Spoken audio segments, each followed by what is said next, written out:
জীবনে জীবনের জন্য অনেক কিছু জিনিসের প্রয়োজন, কিন্তু ওই অনেক কিছু প্রয়োজনের জন্য একটা ভালো জীবন সঙ্গী অনেক।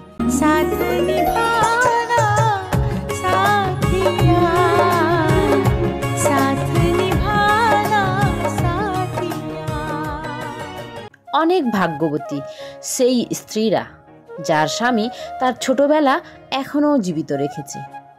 তা না হলে বাকিরা সবাই নিজের স্ত্রীকে দায়িত্বশীল আর গুণবতী বানাতে ব্যস্ত।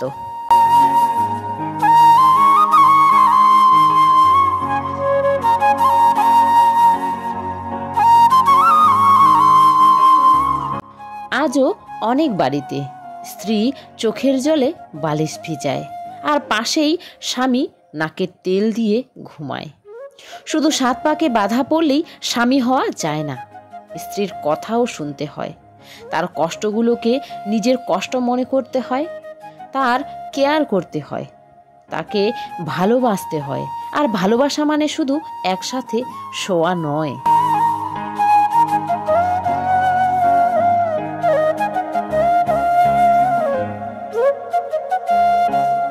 বলে যে পুরুষদের ভাগ্যে অনেক মা আসে। মা তো মাই হয়, বোনটাও ভাইকে মায়ের মতো আদর দেখায়। বিয়ের পর স্ত্রীও স্বামীকে মায়ের শূন্যতা কখনোই বুঝতে দেয় না।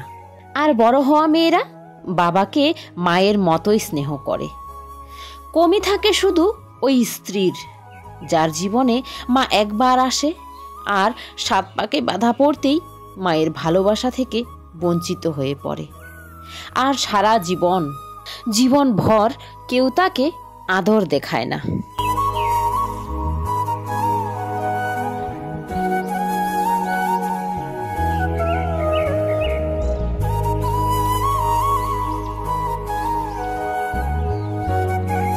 যদি বাড়িতে কখনো এমন পরিস্থিতি চলে আসে যে আপনি বাড়ির ছেলে, আপনাকে স্ত্রীর পক্ষ নিতে হয় বা বাড়ির অন্য সদস্যের সাথ দিতে হয়, তো আমার মনে হয় তখন আপনাকে আপনার স্ত্রীর সাথ দিতে হয়।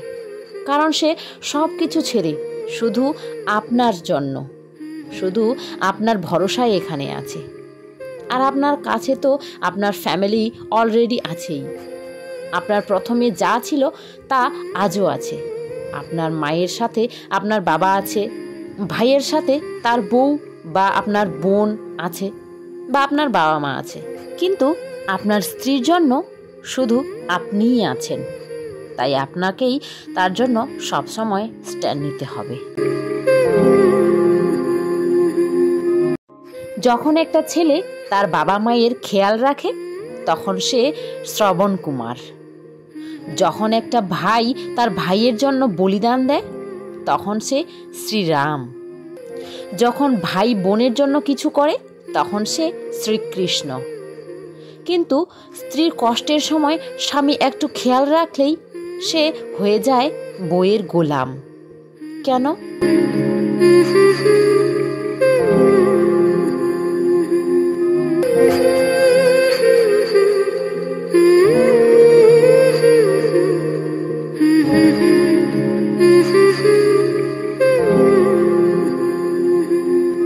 একটা স্ত্রী বেয়াদ্দপ, অহংকারী সম্পর্কগুলোকে মানিয়ে নিতে পারে না শুধু তখনই বলা হয় যখন তার স্বামীর মুখ কারোর সামনে খুলে না। তখন বাধ্য হয়ে তার নিজের অধিকারের জন্য লড়াই করতে হয়, নিজের মুখটা খুলতে হয়। আর অধিকারের জন্য লড়াই করতে করতে সে তার স্বামীর নজরেও খারাপ হয়ে যায়। আর যতক্ষণে স্বামী বুঝতে পারে যে সে ঠিক ছিল, ততক্ষণে স্ত্রীর নজরে স্বামী খারাপ হয়ে যায়।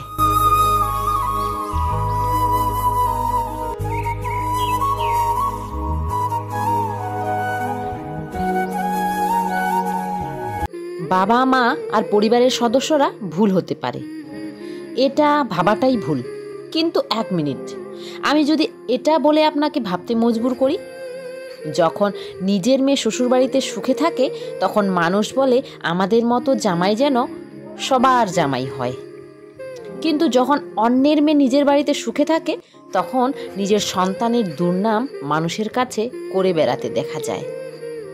এমনটা কেন হয়?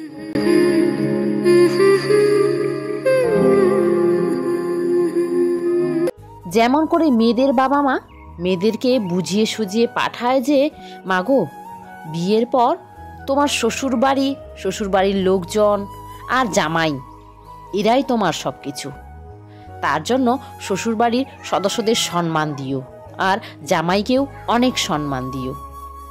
যদি এইভাবে ছেলেদের বাবা মা তার ছেলেদের বুঝিয়ে দেয় যে বাবা বৌমা তার সব কিছু ছেড়ে আমাদের কাছে এসেছে, তাকে ভালোবাসা আর সম্মান দুটোই দিতে হয়, তাহলে হয়তো আজ এত ঘর ভাঙতো না।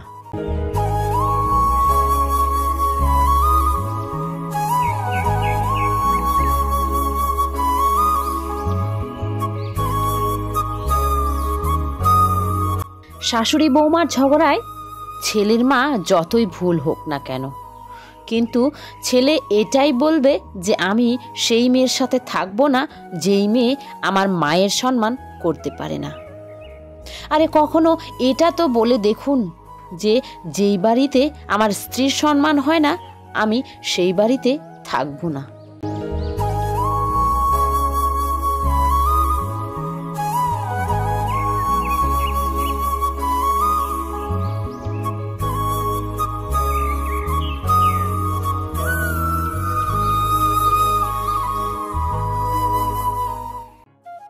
কিছু কিছু স্বামী আছে যারা পরিবারের খেয়াল রাখতে রাখতে নিজের স্ত্রীকেই ভুলে যায়।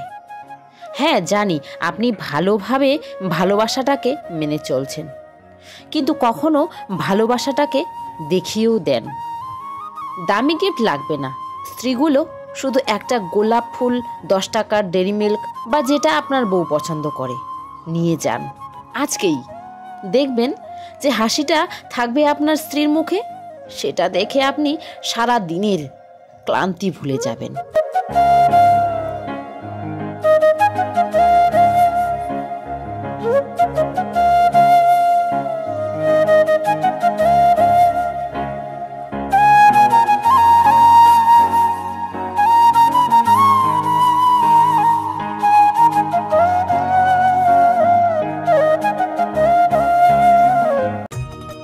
একজন স্ত্রী সবাইকে ছাড়া থাকতে পারে, নিজের ফ্যামিলি, নিজের জন্মস্থান, নিজের বাবা মা বা তার বন্ধুবান্ধব সবাইকে ছাড়া থাকতে পারে, কিন্তু সে তার স্বামীকে ছাড়া থাকতে পারে না।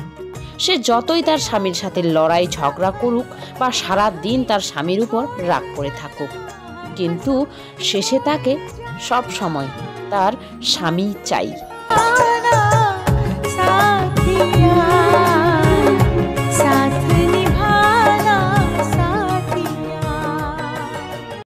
সকরা থালের লগে ভাতের হাড়ি রেখো না দিদি, খুব খারাপ হয়, সংসারে অমঙ্গল হয়। তো সকরা থাল আমি বুঝতে পারিনি কিছু, এটা আমি যদিও তোমাকে কমেন্টে রিপ্লাই করেছি, তুমি আর রিপ্লাই করোনি আমাকে।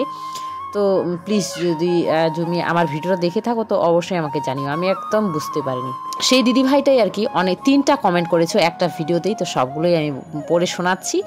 সত্যি দিদিভাই, তোমার কথাগুলো শুনে না নিজের চোখের জল ধরে রাখতে পারলাম না। সত্যি গো দিদি, মেয়েদের জীবন অন্যরকম গো, খুব অন্যরকম। মেয়েদের জীবনে কিছু করতে না পারলে জীবন বেকার।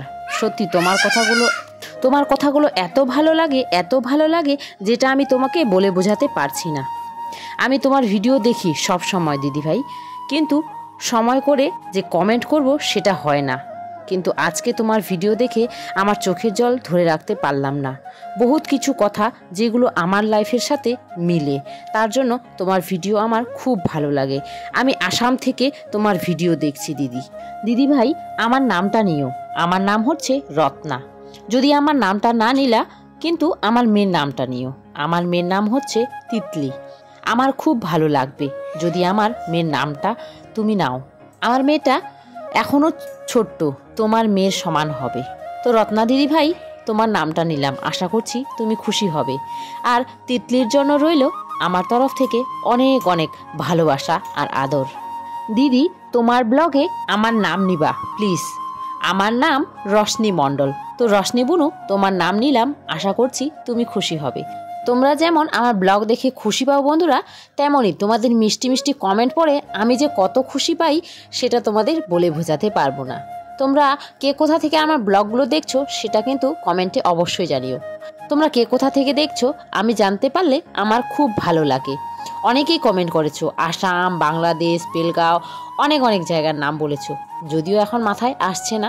আমাদের শিলিগুড়ি থেকেও অনেক বোনেরা দেখছো আমার ভিডিও। প্রায় প্রত্যেকটা ভিডিওতেই আমার এই কমেন্টটা আসে যে তোমার বাড়ি কোথায় দিদি ভাই। তো আমি অনেকবার অনেক ব্লগেই আমি বলেছি আমার বাড়ি শিলিগুড়ি। শিলিগুড়ির একটা ছোট্ট গ্রামে, যদিও শিলিগুড়ি শহরটা আমাদের বাড়ি থেকে অনেকটাই দূরে বলা চলে। তো সেই শিলিগুড়িটাকেই সবাই চেনে বলে আমি শিলিগুড়িটাই বলি। তো আজ হলো ঈদের ছুটি, তাই হচ্ছে দেখো বিভূষণা বাড়িতেই আছে। আর বিভূষণা আমার সাথে সাথে ও কাজ করেই চলেছে। আমি যা করছি আমার পেছন পেছন ও কাজ করে চলেছে। তো কাজগুলো শেয়ার করলেও তোমাদের সাথে কথা আর বলা হয়নি। যা কাজ করেছি তোমরা নিজেই হয়তো দেখে বুঝে গেছো। তো এখন এই যে থালা বাসনগুলো সব কুয়োবারে মেজে নিচ্ছি। কারণ হচ্ছে কি বলতো, থালা বাসন মাজার সাবান শেষ হয়ে গেছে। আর দ্বিতীয়ত হলো গ্রামের বাড়ি যে বন্ধুরা, যেমন কষ্ট সব কিছু কাজ করতে, বৃষ্টিতে ভেজে ভেজে কাজ করতে হয়। আর দ্বিতীয় হলো এই যে কারেন্ট একদম থাকে না। একটু ঝড় বৃষ্টি, ঝড় না হলেও বিদ্যুৎ চমকালেই কারেন্ট নেই। এই যে বাড়িতে এখন কারেন্ট নেই, এই যে দেখো হাঁড়িটা শুধু ধুলাম, এইটুকু ধুতে ধুতেই জল শেষ হয়ে গেল ট্যাঙ্কিতে। একটা ছোট্ট ট্যাঙ্কি, আর তার উপর হচ্ছে কারেন্ট একদম থাকে না। যদিও আমি সকাল থেকে কল চাপেই জল নিয়েছিলাম আর কি, অল্প একটু করেই ট্যাঙ্কির জলটা ইউজ করেছি, তবুও আর শেষমেশ থাকলো না।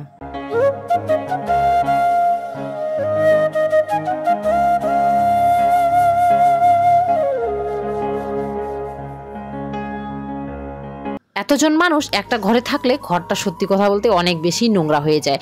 ঘরটাকে খুব ভালো করে এই যে কাপড় কাচার পাউডার দিয়ে একবার পরিষ্কার করলাম, তারপরে নর্মাল জল দিয়ে মুছে নিলাম। তারপরে হচ্ছে যে বেডশিটটা, এই কদিন ধরা তো মানে বেডশিট এত চেঞ্জ করতে হচ্ছে, সেটার জন্য না যে বাচ্চাগুলো বেশি বিরক্ত করে।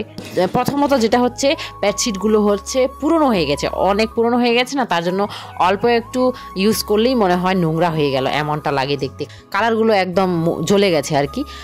প্রায় সমস্ত কাজ আমার কমপ্লিট। এখন মা ছেলে মিলে স্নান করব। ওদের পাঠাতে একটু লেট হয়ে গেল, তার জন্য আমার কাজগুলো অনেক লেট হয়ে গেল।